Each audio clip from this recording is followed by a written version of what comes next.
आज माझ्या मम्मीचा बर्थडे आहे. 29 डिसेंबरला तिचा बर्थडे असतो. चला तुम्हाला सांगते पूर्ण दिवस आम्ही कसा स्पेंड केलेला आहे. आज माझा उपवास पण होता. मग पहिल्यांदा ते शाबूचं काहीतरी होतं ते भाजलं आणि शेंगदाणे भाजले. याच्यावरतीच मी पूर्ण दिवस काढलेला. त्यानंतर मी आणि गौरी बाहेर गेलो पण तिला कॅमेरात यायला नको वाटत होतं म्हणून आली नाही.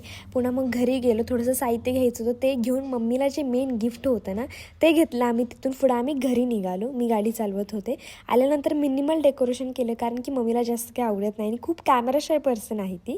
त्यानंतर थोडंसंच केलं, जास्त काही फुगे वगैरे लावलेले आहे. नंतर आम्ही सगळ्यांनी आवरायला घेतलं. मी हा ड्रेस घातला होता जो मी ऑनलाईन ऑर्डर केलेला आहे. याची लिंक हवी असेल तर लिंक टाईप करा कमेंट. त्यानंतर माझं चालेल की कोणती इयरिंग्स घालू, मोठीवाली की छोटे. मग म्हटलं की मोठे घालूया कारण छोटे मी भरपूर वेळा घातलेला आहे. माझं ऑल ओव्हर जर लुक बघायचं म्हटलं तर असा होता, सुंदर वाटत होता. आणि आज माझा ग्लो वेगळाच होता, का काय माहीत नाही. डेकोरेशन कंप्लीट झालेलं. मम्मीला पुन्हा गिफ्ट दिलं. आता मम्मीला मी काय गिफ्ट केलं हे सगळं तुम्हाला लॉंग व्हिडिओमध्ये बघायला मिळणार आहे, जो मी लवकरच पोस्ट करेन किंवा स्टोरीमध्ये लिंक टाकेन.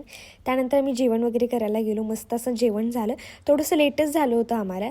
आल्यानंतर ना आम्ही केक कटिंग वगैरे सेलिब्रेशन केलेलं आहे. बरं आता फॉलो करून घ्या कारण नेक्स्ट व्हिडिओ जो असणार आहे तो खूप इंटरेस्टिंग असणार आहे. बाय.